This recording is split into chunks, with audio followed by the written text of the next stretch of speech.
오늘은 예수님을 따라 사는 길로 갑시다 라는 제목으로 말씀을 전하겠습니다.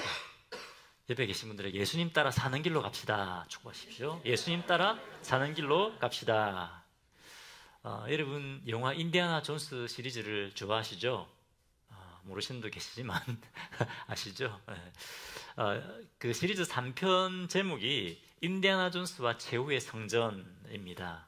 영화 이제 마지막 부분에 보면 금과 은, 보석으로 막 장식된 그런 이제 그 화려한 잔들이 있고 그 가운데 성배를 딱 이제 선택을 해야 돼요. 성배를 찾아야 이들이 이제 살아남을 수 있습니다. 사람들은 번쩍번쩍 빛나는 금잔이 성배일 거라고 생각하고 당연히 그 금잔을 딱 선택했습니다. 여러분 영화 기억나십니까? 근데 무엇이 어떤 잔이 진짜 성배였습니까? 번쩍번쩍 빛나는 금잔이 아니라 가장 초라해 보이는 흙으로 만든 톡이었죠. 그것이 성배였습니다. 왜냐하면 가난한 목수였던 예수님이 번쩍번쩍 빛나는 잔을 사용하실 리가 없잖아요. 그죠?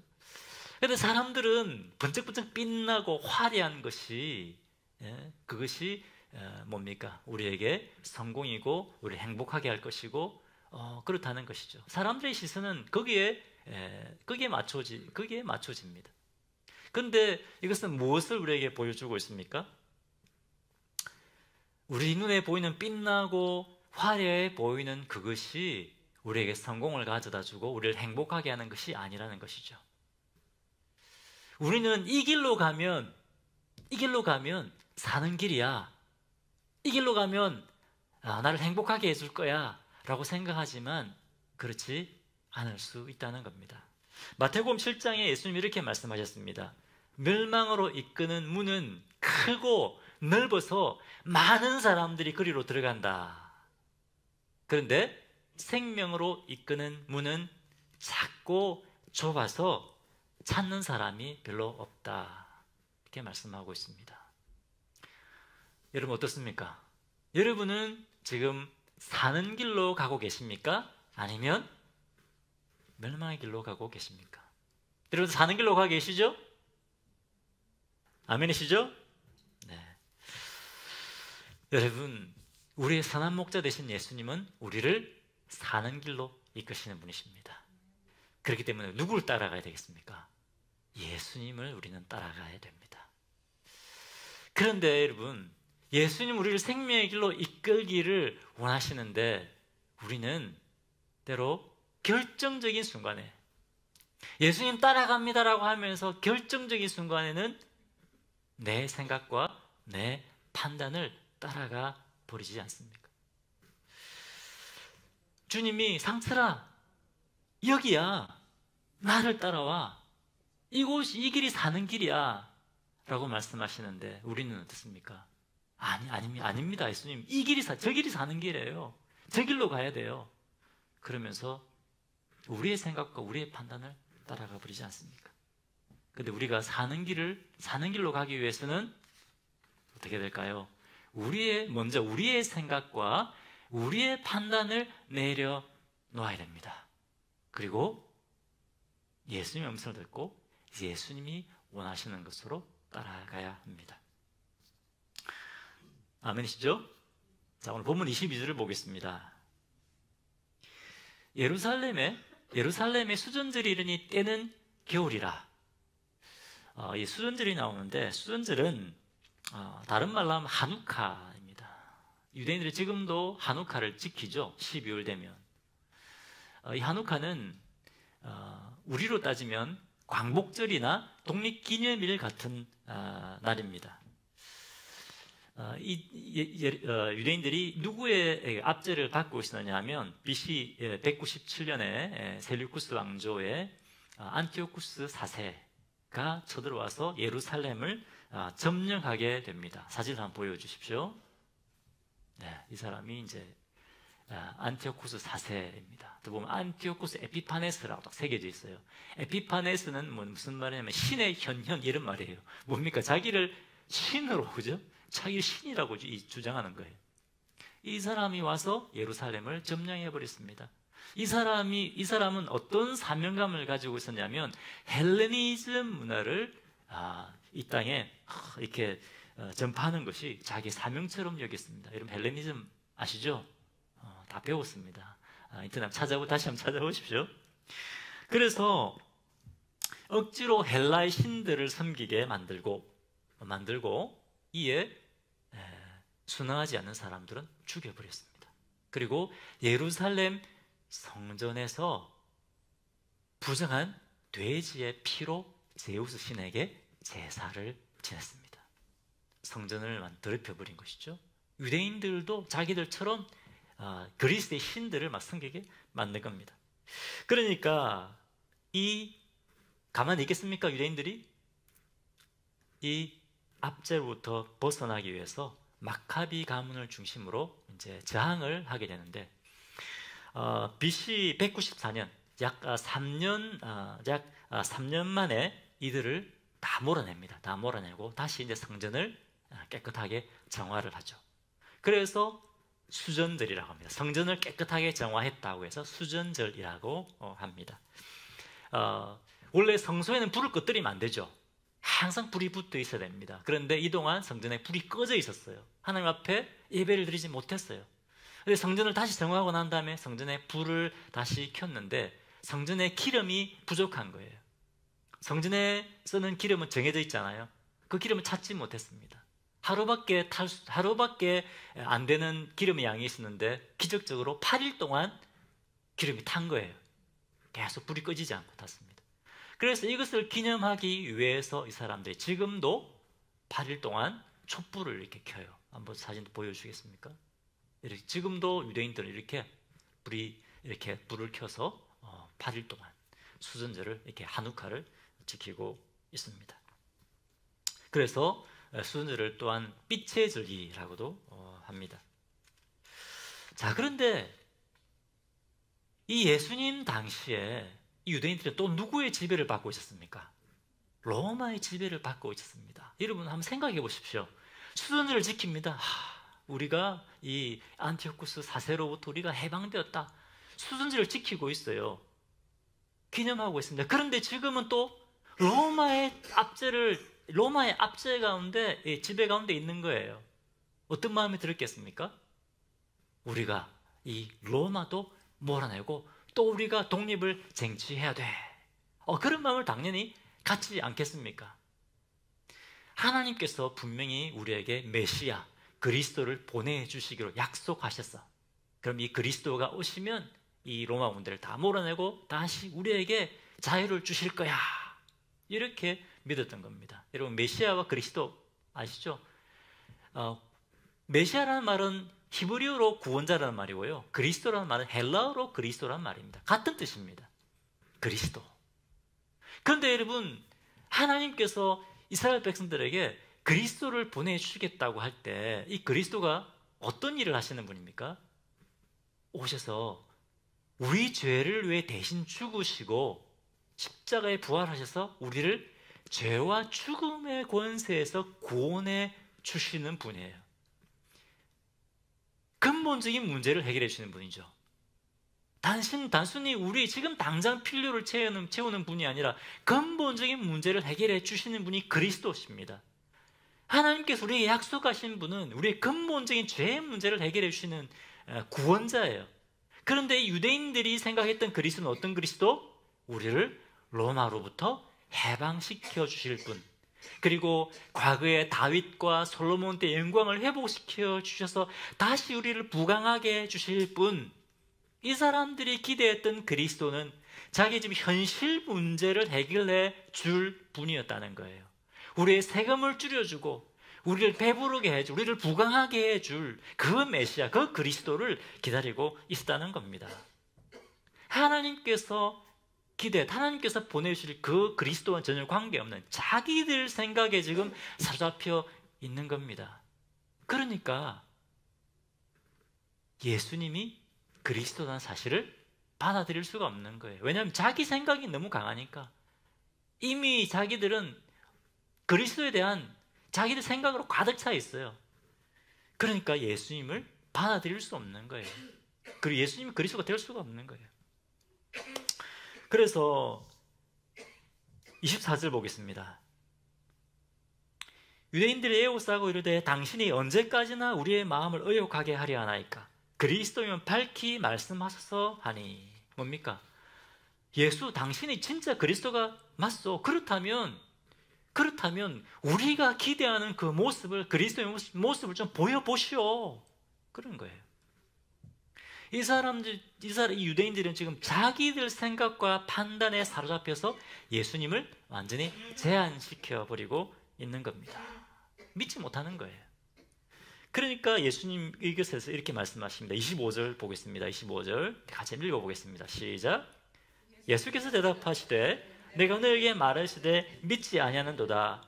내가 내 아버지의 이름으로 행하는 일들이 나를 증거하는 것이오늘. 예수님이 말씀하셨다는 거예요. 요즘 우리 요한복음 묵상하고 있잖아요.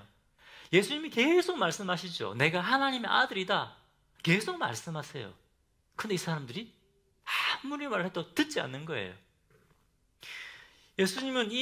그리고 예수님은 나는 양의 문이다. 나에게 들어오는 사람은 뭐죠? 구원을 받고 그 영혼의 양식을 얻게 된다. 또 예수님은 나는 선한 목자라. 선한 목자는 양들을 위하여 목숨을 버린다. 뭡니까?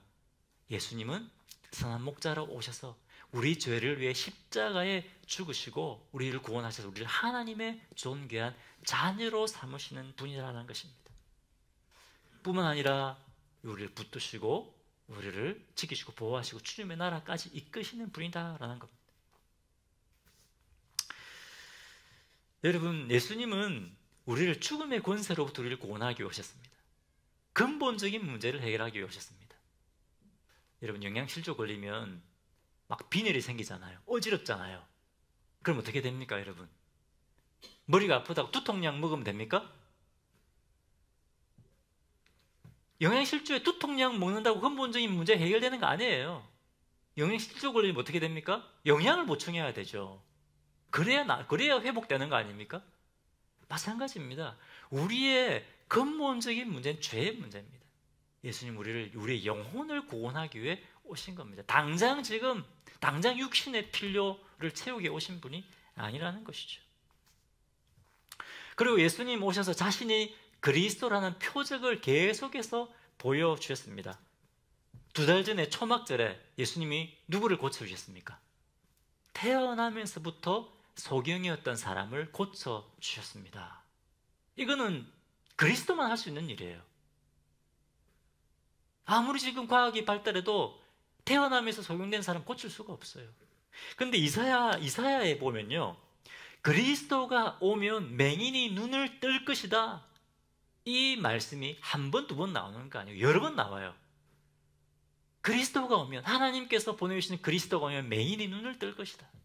가난한 자에게 복음이 전해지고 병자들이 치유받을 것이다. 이사야 42장 7절 보겠습니다. 이사야 42장 7절. 내가는 예언되어진 메시아 그리스도를 말하는 거죠. 내가 눈먼 자들의 눈을 밝히며 갇힌 자를 감옥에서 이끌어내며 흑암에 앉은 자를 감방에서 나오게 하리라. 할렐루야. 누가? 그리스도가, 메시아가 오면, 물론 여기서 눈은 사실 우리 영의 눈을 밝힌다는 말씀도 되지만 그리스도가 오면 그리스도의 표적으로서 소경이 눈을 뜨게 할 것이라는 것을 하나님 말씀하시는 거예요. 예언하시는 거예요. 여러 번 나와요. 이사야에 여러 번 예언되어 있습니다. 이 예언대로 예수님은 소경을 고치셨습니다. 맹인의 눈을 뜨게 하고 병자들을 고쳐주셨습니다. 그걸 통해서 계속해서 표적을 보이신 거죠. 내가 너희를 구원하기 위해 온 메시아다, 그리스도다. 그런데 여러분, 이 유대인들이 이 말씀을 몰랐을까요?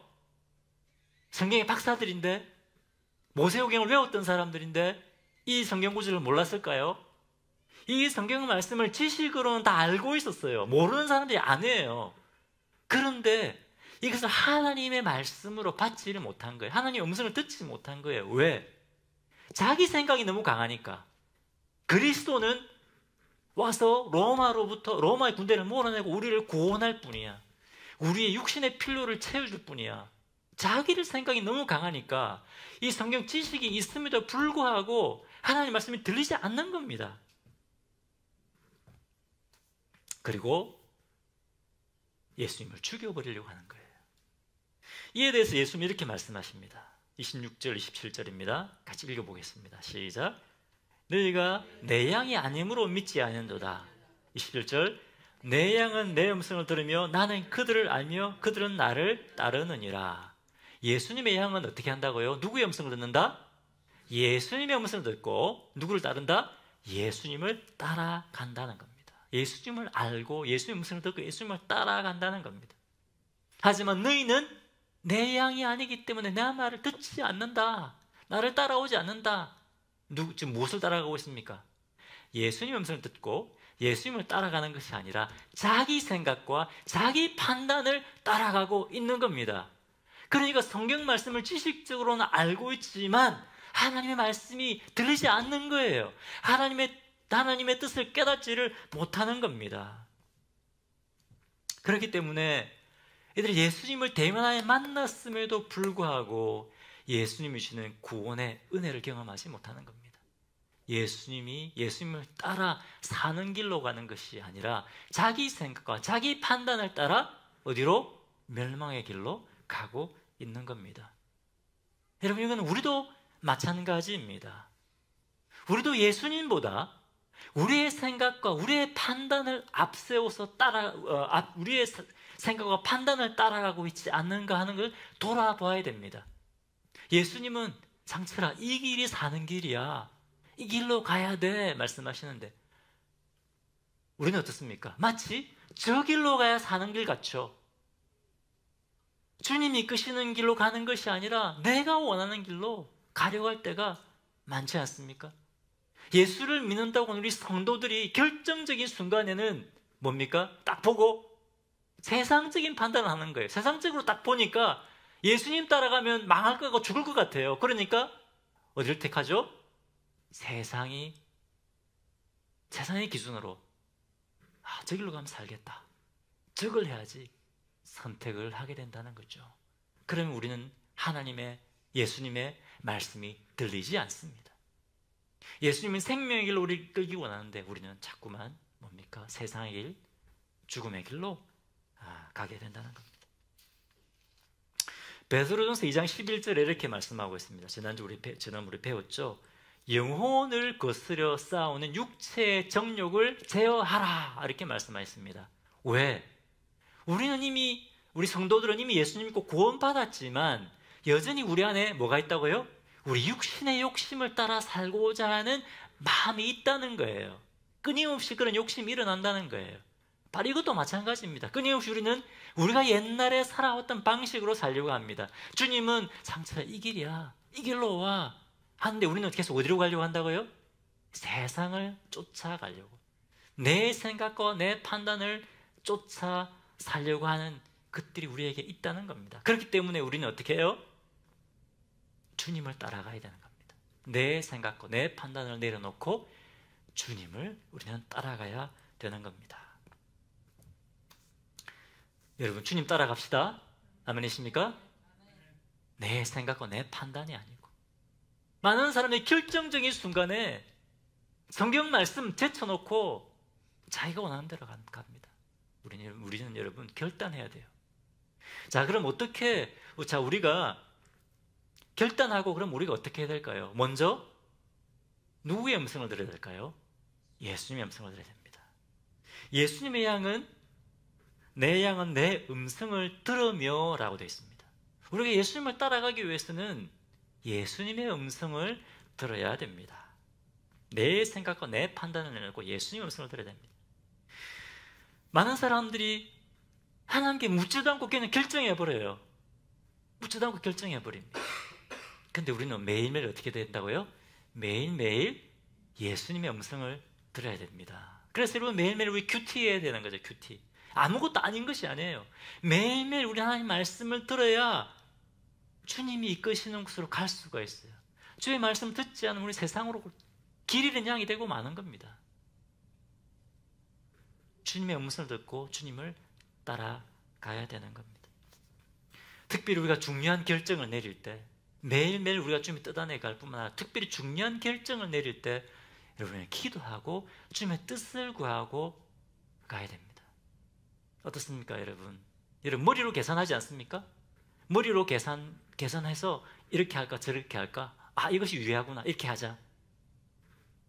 그것이 아니라는 거죠. 예수님의 양은 우리의 눈으로 판단하는 것이 아니라 예수님께 묻고 예수님의 뜻대로 판단하고 나아가는 사람들입니다.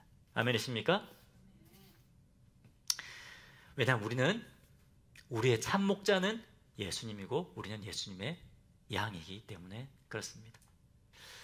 제가 잘 아는 선배 목사님이 25년 전에 저 북쪽에 미국 이제 오레곤주 아시죠? 오레곤주에 교회를 개척하러 가셨습니다. 원래 달라스 계셨는데 아무도 없는데 자녀들 데리고 처음에 간다고 하니까 사모님이 당신 미쳤냐고, 그죠? 말이 세상적인 관점에서 말이 안 돼요. 아무도 없는 곳에 같이 교회를 개척한다? 말이 안 되죠. 그런데 우리는 뭡니까? 주님의 양이잖아요. 주님의 양이기 때문에 세상적인 관점에서는 말도 안 되지만 주님이 이끄실 때 우리는 주님의 음성을 듣고 나아가는 겁니다. 이분이 기도를 참 많이 하시는 분이거든요.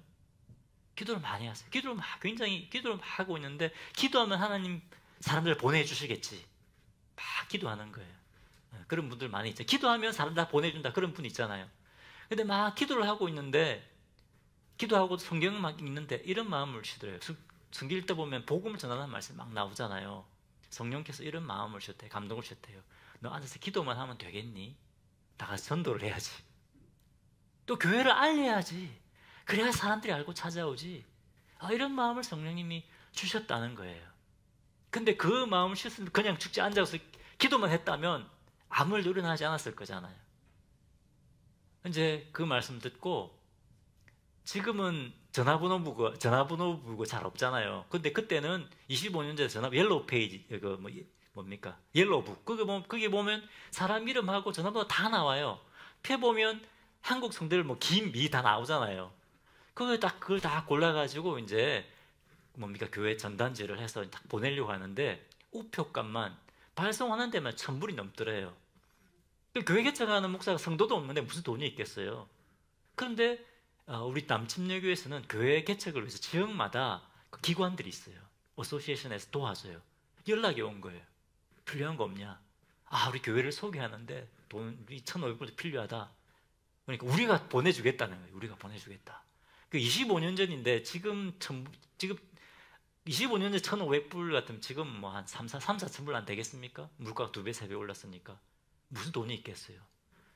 그걸 통해서 이제 교회를 소개하고 그렇게 해서 교회가 이렇게 막 개척돼서 성장하게 된 거예요.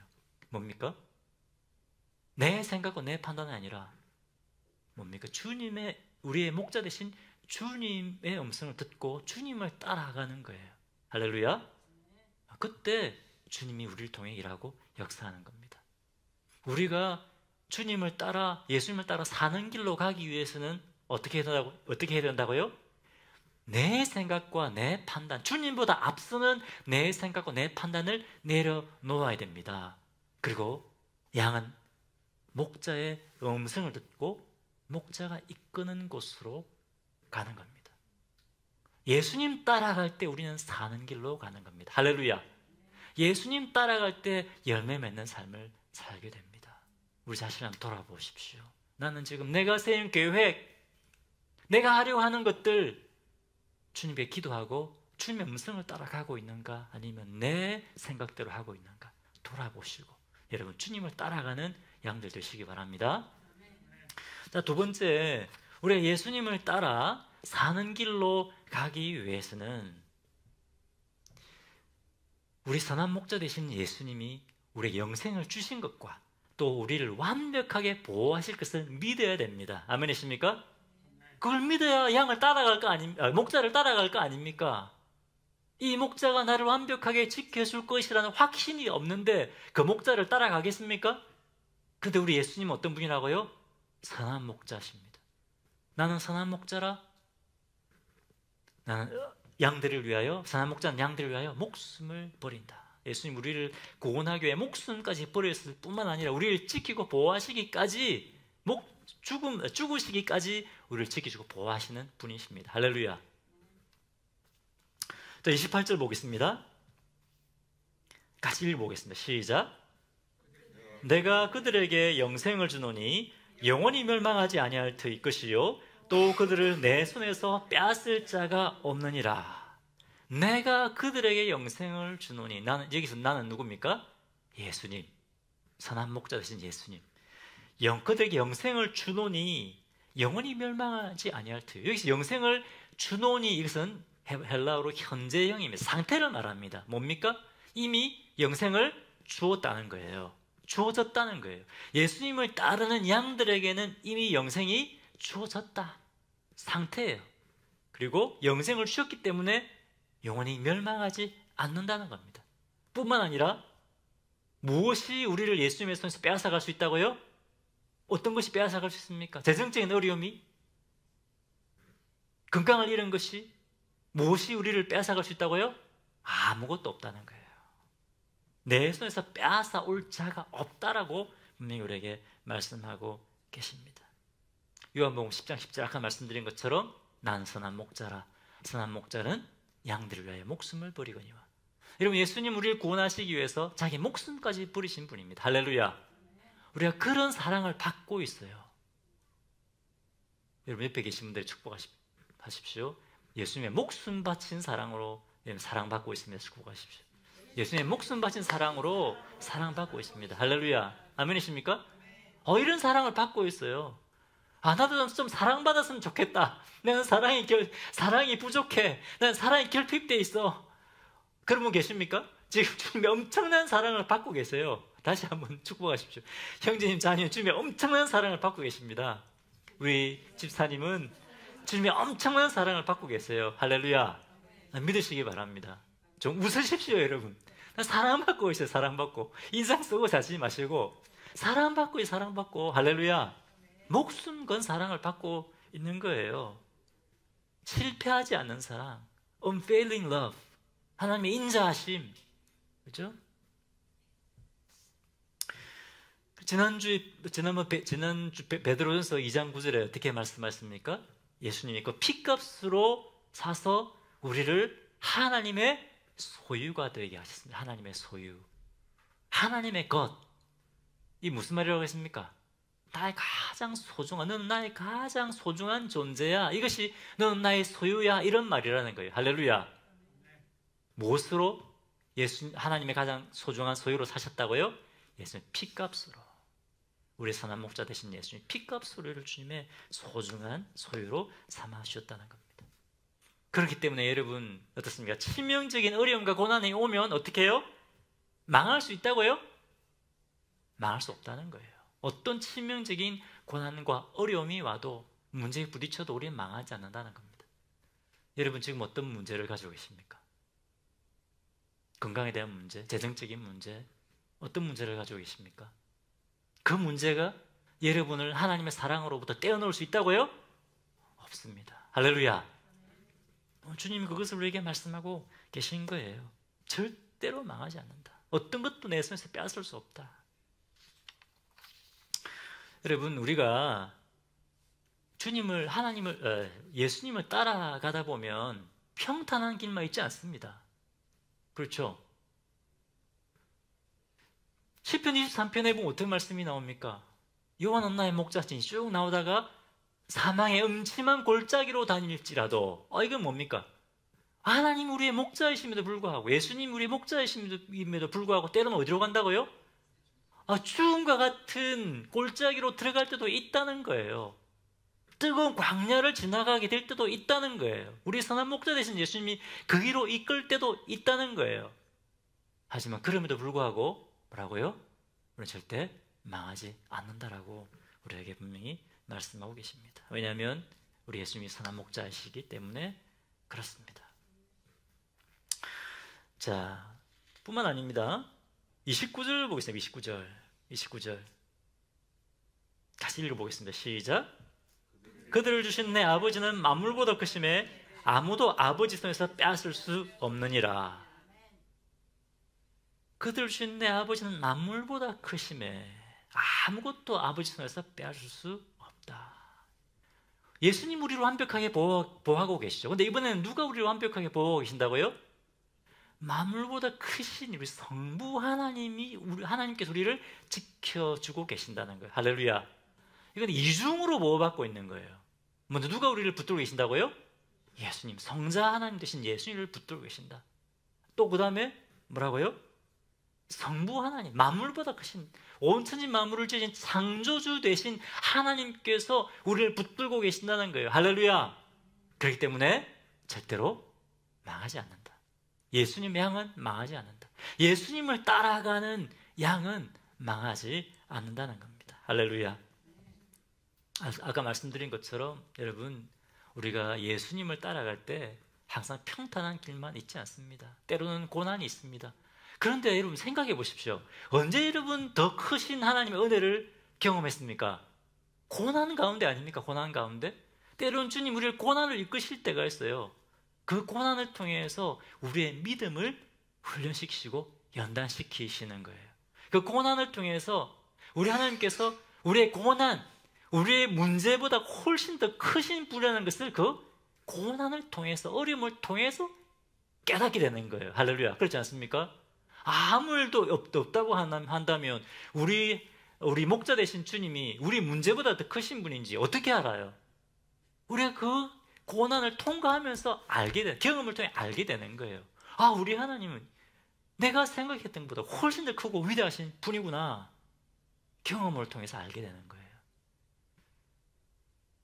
때로는 광야 같은 고난을 통해서 우리의 모난 성품이 깨어지고 주님 닮아가게 만드시고 주님을 향한 우리의 믿음이 더 커지게 하시는 거예요. 할렐루야. 근데 그 가운데 있을지라도 어떻게 해요? 어떤 것도 우리를 해할 수 없고 주님을 완벽하게 지키시고 보호하신다는 겁니다. 할렐루야. 여러분, 우리가 주님을 따라가기 위해서는 이것을 믿어야 됩니다. 예수님을 따르는 양들에게 이미 영생을 주셨고 그리고 완벽하게 지키고 보호하신다는 사실을 믿고 주님을 따라가는 겁니다. 그때 우리가 사는 길로 갑니다. 할렐루야. 제가 20년 전에 이제 일본 선교사라고 하기 위해서 선교 훈련을 이제 받으러 갔는데요. 이제 짐들 다 나눠주고 신학교에서 이제 차를 몰고 가는데 그때 우리 차가 토요타 코롤라 조그만 차 있잖아요. 그 차고 책 같은 거는 이제 뭐 보내고 남는 거 보니까 트렁크 안에 가방 하나가 딱 들어있더라고요. 가방 하나 들어있고 조그만 차에 우리 이제 애들 태우고 선교 훈련을 받으러 가는데 좀 처량한 마음이 드는 거예요. 내가 그동안 주님 따라간다고 주님을 이렇게 따라왔는데 남은 게 내가 가진 게 이거밖에 없구나. 가방 하나밖에 없구나. 이 차는 뭐예요? 이제 차는 팔아가지고 비행기 값으로 그죠? 일본 갈 때 비행기 값으로 써야 되니까 이 차 팔고 나면 또 이제 아무것도 없구나. 그러면 굉장히 좀 그럴 필요가 없는데 또 그런 마음이 들었어요. 참 가진 것 아무것도 없구나. 참 처량하다. 이런 마음이 들었어요. 그런 마음이 드는데 이제 운전하다가 아내에게 맡기고 제가 성경을 딱 폈어요. 창세기 12장이었어요. 창세기 12장. 보니까 아브라함이 어떻습니까? 본토 친척 아비의 집을 떠나 다 버리고 와야 되는 거죠. 다 버리고 왔는데 그거 보니까 저거 꼭 아브라함 같아요. 어디를 갈지 정처 없이 가는 거예요. 차를 몰고 가는 거죠. 근데 쭉 읽어보니까 아무것도 없이 다 버리고 하나님의 인도하심을 따라 나왔는데 하나님께서 이 아브라함을 뭡니까? 믿음의 조상으로 만드셨더라고요. 이 아브라함을 통해서 수많은 사람들이 구원받게 하신, 하나님 백성이 되게 하신 거예요. 망하게 하신 것이 아니더라고요. 그 제 모습을 보게 하시는 상처라. 어떻게 주님이 또 제 마음을 아셨는지 그 성경 본문을 딱 이렇게 맞춰서 주시는 거죠. 아무것도 없다고 생각하지? 정처 없이 떠나는 것처럼 보이지? 아니야. 아브라함을 봐. 내가 하늘을 붙들고 있어. 내가 하늘을 통해서 일하고 나의 영광과 구원을 드러낼 거야. 그 마음을 주시는 거예요. 그런 마음을 주시는 거예요. 이게 누구의 음성입니까? 이것이 목자의 음성이에요. 할렐루야. 우리의 생각과, 근데 우리가 목자의 음성을 듣지 않으면 우리의 생각과 우리의 판단에 사로잡히게 되는 거죠. 아유, 내가 이렇게 주님 따라가 산다고 이렇게 했는데 이게 뭐 남는 것, 니 가진 것도 없고, 이런 막 근심과 걱정과 불평이 생기는 거죠. 근데 주님의 음성을 우리가 듣게 되면 뭡니까? 세상의 관점이 아니라 주님의 관점을 갖게 되고 주님을 따라가는 겁니다. 할렐루야. 그리고 주님이 어떤 상황 가운데서도 우리를 붙드시고 지키시고 푸른 초장으로, 쉴만한 물가로 이끄시고 풍성한 열매를 거두게 하시는 겁니다. 할렐루야. 여러분, 어떻게 하는 것이 사는 길이라고요? 내 생각과 내 판단을 따라가는 것이 아니라, 안타깝게도 결정적인 순간에 우리는 내 생각과 내 판단을 따라가지 않습니까? 그것을 내려놓으시기 바랍니다. 그리고 누구? 예수님의 음성을 듣고 예수님을 따라가야 됩니다. 어떤 상황에서도 예수님을 붙들고 계시고 우리를 완벽하게 지키신다는 것을 믿고 우리 주님을 따르시는 성도님들 되시기를 바랍니다. 그때 우리만 사는 것이 아니라, 우리가 사는 길로 가는 것이 아니라 또 다른 사람들을 살리는 길로 가게 됩니다. 지금 우리 교회가 또 이전을 위해 기도하고 추진하고 있습니다. 때로는 앞이 보이지 않고 캄캄해 보일 때가 있습니다. 눈에 보이는 것과 아무 보장된 것 없는 것처럼 보일 때가 있습니다. 여러분, 하지만 우리 목자 된 주님 붙들고 나갑시다. 아멘이십니까? 주님 붙들고 나갑시다. 주님이 우리를 통해 반드시 주님의 영광을 보여줄 것입니다. 우리의 선한 목자 되신다는, 내가 너를 붙들고 있다는 것을 우리에게 보여줄 것입니다. 할렐루야. 함께 우리가 이 말씀 기억하면서 찬양 드립시다. 아무것도 두려워 말라. 주님이 말씀하십니다. 때로는 나를 따라올 때 사망의 엄침한 골짜기 같은 곳을 지날 때도 있다. 눈에 아무것도 보이지 않고 잡히는 것 없을 때 있다. 불안할 때 있다. 하지만 그때 두려워하지 말아라. 내가 내 목자가 되나 너를 붙들고 있다. 그 말씀 기억하면서 우리 찬양 함께 드리도록 하겠습니다.